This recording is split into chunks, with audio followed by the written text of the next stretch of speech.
Hi guys, it's February 1st and I'm back with another deck review.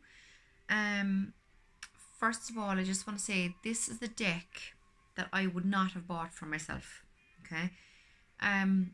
Months back I had scrolling through YouTube and I came upon a deck review of this deck, and I started watching it and I got a few cards in and I thought, oh god, no, that's not me at all, and I went out of it and I thought no more about it, right? But a very good friend of mine and YouTube follower, Sarah, sent me a few pictures of some of the cards back in December, I believe. And she had just gotten it and she was telling me how great it was. And I thought, nah.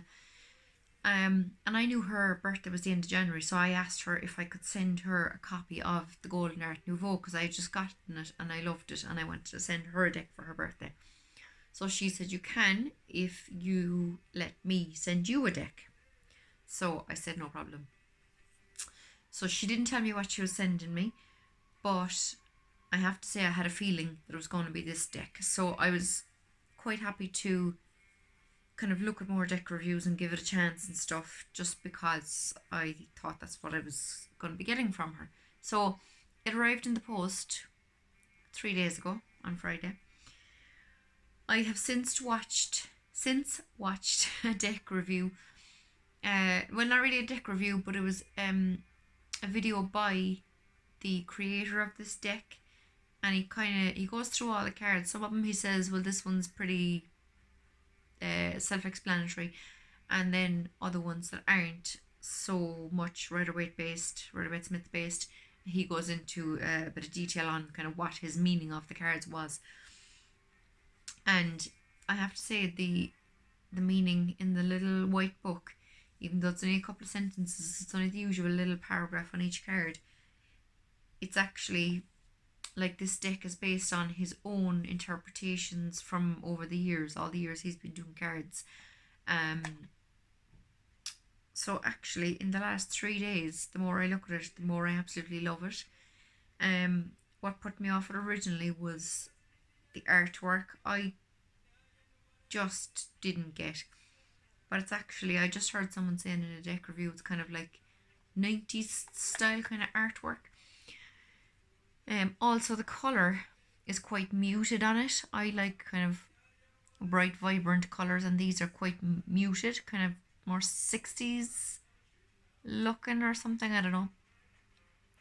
But this is the deck, Gregory Scott Tarot, and that's the Magician card, obviously, and the Empress card is on the back. It's a low Scarabeo deck, and it comes in your usual little tuck box with the usual little white book, English at the beginning, and then, 4 other languages, I think. The back of the cards, so it's, even though it's low Scarabeo, they're not the very thick cards they've been coming out with recently. They're quite thin and flexible, and they have that that kind of plastic sound, which I love. I love when the cards sound like that. The back is absolutely beautiful. I love this back. Also, like low Scarabeo decks, they're slightly slightly shorter in height, and they're slightly narrower in width as well. So they're a lot easier for my teeny tiny hands to hold. But look at the back, navy blue. I think this design and colour makes it look like a kind of an old-fashioned deck. In the middle we have a sun, and we have geometric shapes. We have runic symbols of some sort. We have stars. We have a moon here, and his initials are there, GS, Gregory Scott. So these are absolutely gorgeous, gorgeous backs. They're shiny, but they're not like glossy. They're not, kind of blinding in the sunlight or anything. They kind of look matte, but they do have a nice shiny feel to them. So let's go through the cards, and what I'll do is I will kind of tell you what I've figured out from the meaning so far. So we have a kind of an everyday Rider-Waite-Smith based Fool card, but instead of not seeing what's below him, there's these kind of spikes. So it's like take the leap of faith, but it's not going to be all smooth sailing. There are going to be issues, you know. So that's the Fool. The Magician is absolutely gorgeous. It's what's on the front of the deck. But again, you see very kind of, I don't know, 60s kind of colouring, kind of psychedelic flower power kind of vibe to it, isn't it? But he's holding it above his hand. It's actually floating above his hand, the pentacle. He has the sword. He has the wand and the cup. And there's little angels protecting him. That's a very beautiful card. I love the headings. I love how it's the is in like italics, and then the Magician is in capital letters. It actually looks really pretty, and again it makes it look a bit kind of old-fashioned looking. The High Priestess is your standard High Priestess card. Very, very pretty. The artist is David, where is it? David Corsi. Sounds Italian. I have seen his name before, so he has done on the decks anyway, I know that much. The Empress. So there she is out in nature, surrounded by people who clearly love and adore her, people that she nurtures, people that she helps. Beautiful card. The Emperor is indoors, so he's Lord of the Castle, while she's Lord of the Outdoors and Queen of the Outdoors and nature and whatnot. He's inside with all his plans, and he's clearly on a mission. The Hierophant is a child, but I think, like, if you think about it, we learn as much from our children as they do from us. So I think this is just kind of saying that anyone can be a teacher. Anyone can give advice, do you know? The Lovers is your standard lovers card, only that they're dressed, and there isn't the serpent and the burning bush and the angel and all that behind, but there is these kind of little cherub angels, or what are the ones with the bow and arrow, you know, anyway, I can't think of the word. Chariot is pretty standard. Beautiful starry night in the background. Now the Strength card I looked at and I thought, ooh, what the hell? But when I kind of thought about the meaning properly, I really dig it now, I have to say. So this person's mind is completely full of barbed wire. You know, they're just really struggling with their minds. And this is just saying that there's an infinite amount of kind of help out there and power out there and this is an angel up in the sky, because you can see the wings there. So it's like, when your mind is like this, you need to reach up a hand to the universe and ask for help, whether you believe in angels or God or spirits or spirit guides or whatever. This is just saying to reach out and ask for help. This is more about mental strength than about physical strength, which is kind of what we get usually when we see the woman and the lion, you know. She's kind of physically holding him back and after training him and whatnot, but this is more mental strength than anything that this card portrays. You have your standard kind of hermit card. Only he's a handsome young man, but he is off in search of something else. There's bright light shining there from around his chest. And he has his lantern to light the way. Very nice card. The wheel is really cool.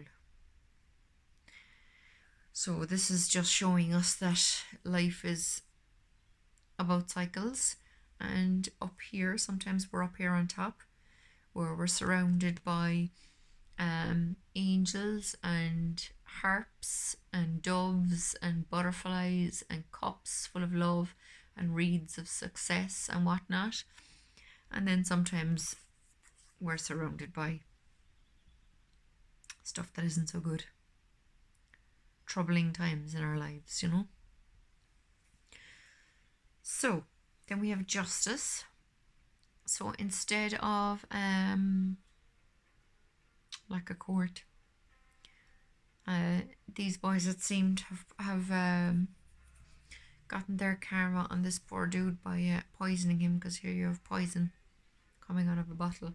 So it's a bit of a different take on the justice card, but anyway, it's kind of more just taking justice into your own hands. The Hanged Man. While he's having his time out, he's the angels are trying to lift him up again, help him to move forward. The brilliant light coming from the background in this is beautiful. The Death card is really nice. Now, I love the normal Death card with the skeleton coming in and the dreariness of the skeleton coming in and the horse and the the bishop and the king and the children and all the rest of it. But look at this Death card. This is a kind of a grass is always greener on the other side kind of vibe to it. So it's like when you get through all the mess, this is what's waiting for you on the other side. This is what you have to look forward to. The beautiful change that's coming in. Temperance, again, is another one I was looking at, and I was thinking, what the hell? That's not what Temperance is about. But I read it in the book and I got it. So here we have her spiritual side, her successful side, because she's holding a load of jewelry or something, and her loving side. So she can either choose spirituality, success, or love, kind of a thing. And the symbols are water and fire on her chest, and usually the angel in the Temperance card has the water and the fire, and she's trying to balance them. So it's kind of trying to balance what she loves and what she's passionate about, So this absolutely gets the meaning across anyway of Temperance. It's a really pretty card. The Devil. This guy is locked inside into this glass jar, and he's surrounded by his bottles of alcohol and whatnot. So it's all the temptation and badness and stuff of the Devil card. The Tower. Very simple image, but gets the meaning across. The Star is one I'm not sure about. It's the Little Mermaid, so I'm like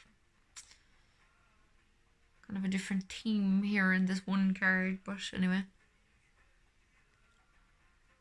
I mean, it's pretty, but I just gotta get used to it. There's more vibrant colours in this card, actually. The Moon, I think, is awesome. There's no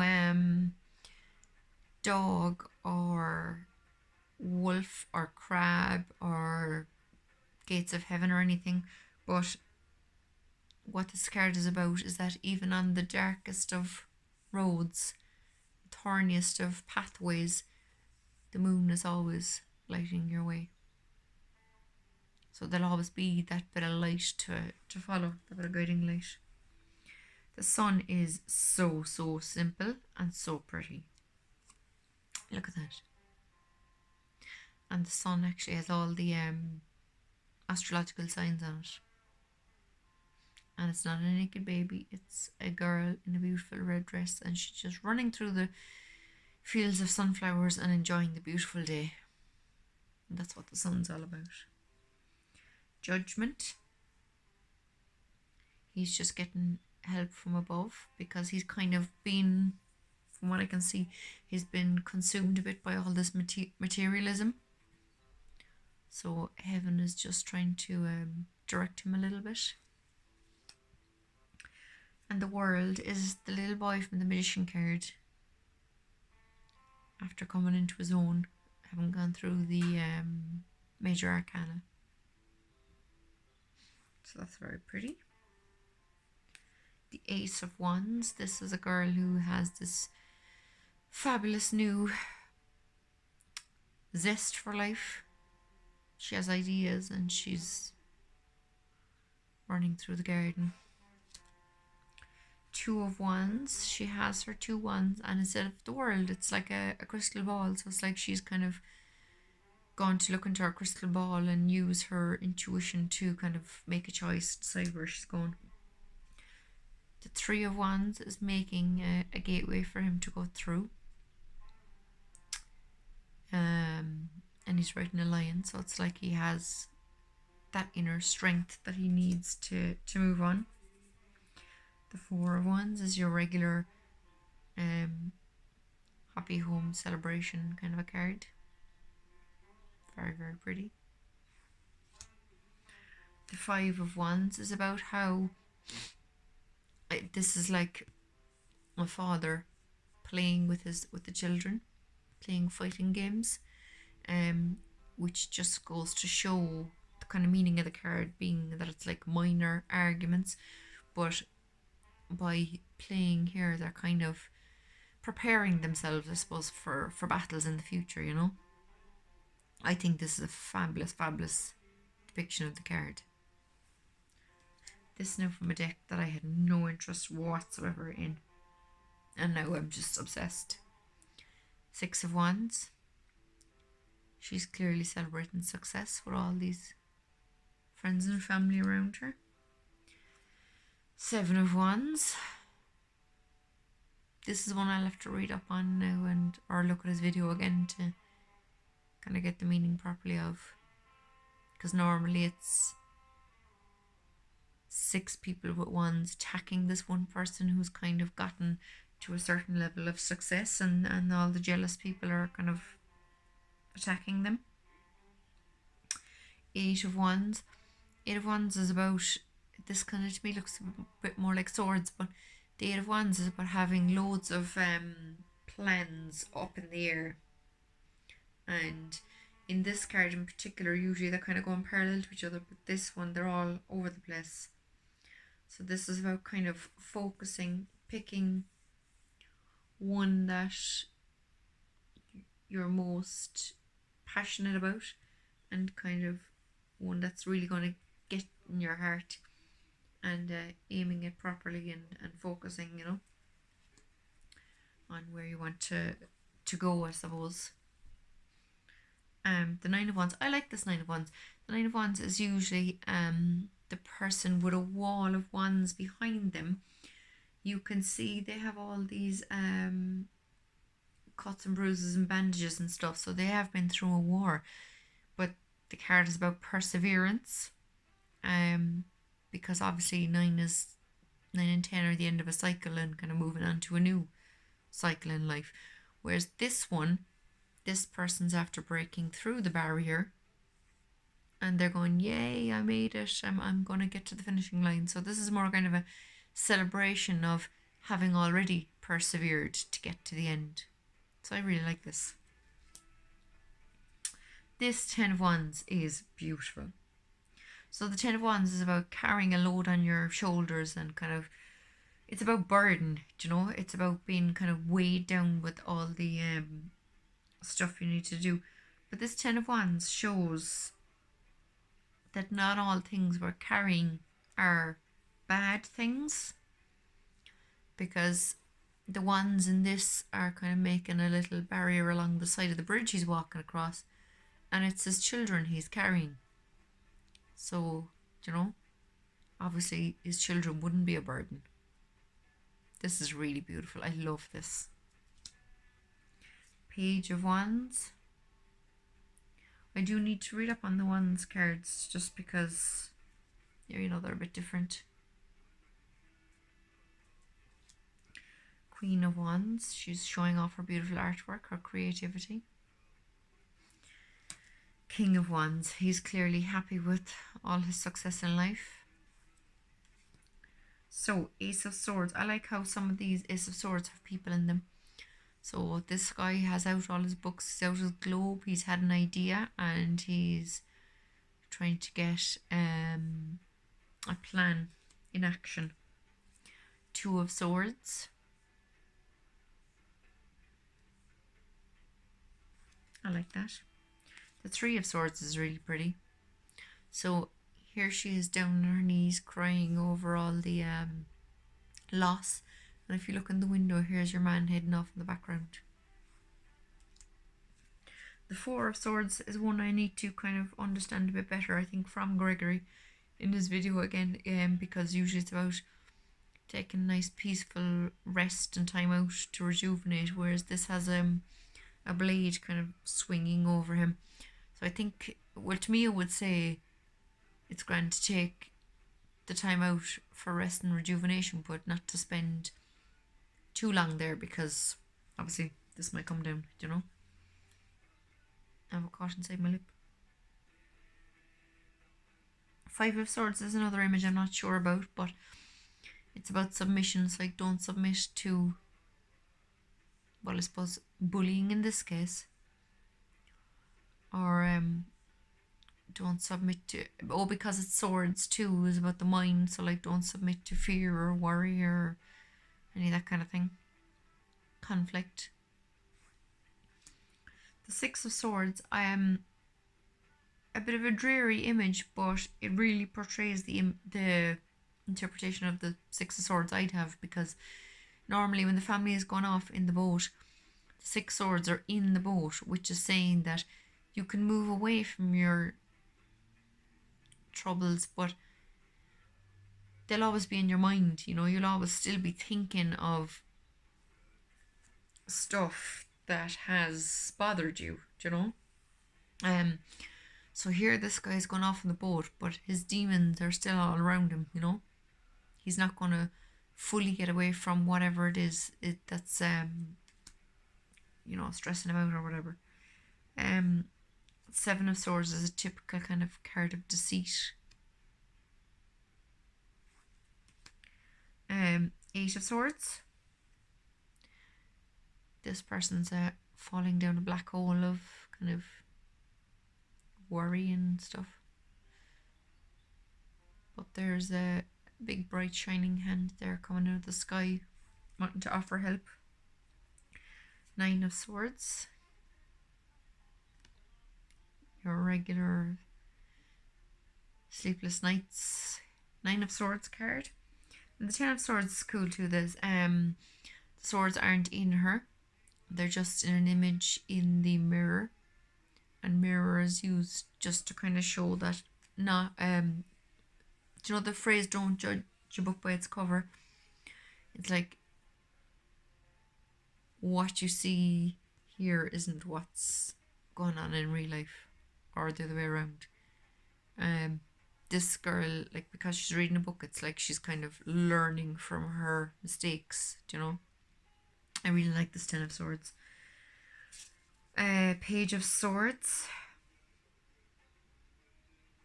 This guy has plans and he's concocting some potions or other.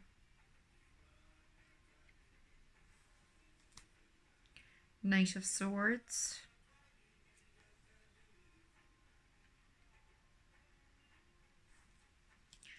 Queen of Swords. This is a fascinating looking card, because she's out pruning her beautiful garden. There's three guys hanging in the background under the art, so it's like, this is someone, Queen of Swords is someone who's very kind of quick to say what they think, and this is someone who would hang you, shall we say. Do you know the phrase, oh, she'd hang you, she would, you know, she'd say kind of anything about you to anyone who'd listen. Do you know, so it kind of gives that kind of vibe to this card. King of Swords.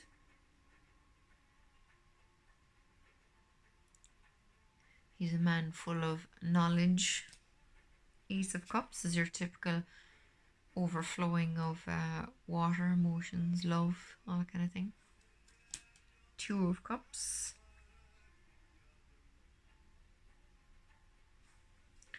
Three of Cups is a real celebration card with three dudes celebrating.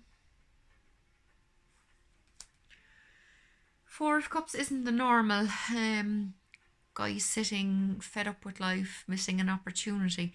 It's like all these are fairies, so it's like kind of those magical beings are lifting him up so that he is looking down on all the cups, and they're kind of showing him, look, Look at this magic. Look at all that you have. Kind of appreciate what you have, kind of thing. Very pretty card. 5 of Cups is your grief and mourning card. 6 of Cups. So the 6 of Cups kind of gives me the feeling, it's like instead of reminiscing of what used to be, it's like enjoy the time with those that are around you, kind of showing them love, not just by telling them, but kind of showing them. Do you know? 7 of Cups. Again, 7 of Cups, it's a beautiful card, but I was looking at it going, what the hell? But this bloke in the background is teaching the 3 kids that are very attentive. They're doing book learning, let's say, because they all have their books out and they're all learning from this guy. Whereas this one child, even though he has the book in front of him, he's just daydreaming about all the things he wants in his life. He's not bothered about his book learning. 8 of Cups. Again, I was looking at this going, what the hell does this mean? But it's actually, like in the Rider-Waite-Smith 8 of Cups, the person is walking away and there's mountains, right? Whereas this is looking at it from the other angle, so this is looking at it straight on. So the person is walking away, but it's like, is she thinking about what she's leaving behind? You know? Family, home, kids, etc. 9 of Cups is about being fully content. Very pretty card. The 10 of Cups is your regular Happy Families card. It's a very pretty card again. And then you have your Page.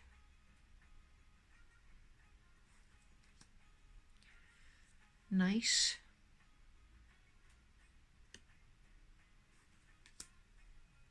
Queen of Cups. The Queen of Cups is a mermaid and she's come in and she's healing this bloke who's covered in cuts and bruises. And the King of Cups.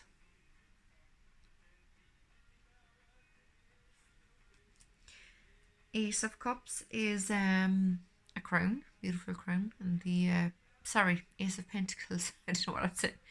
The Ace of Pentacles is a beautiful crown. So it's about the potential for new beginnings. 2 of Pentacles. You have your balance going on there. 3 of Pentacles. Hard at work. Making her shield.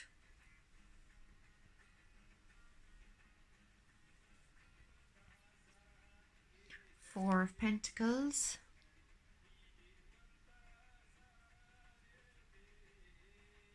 The need to let go.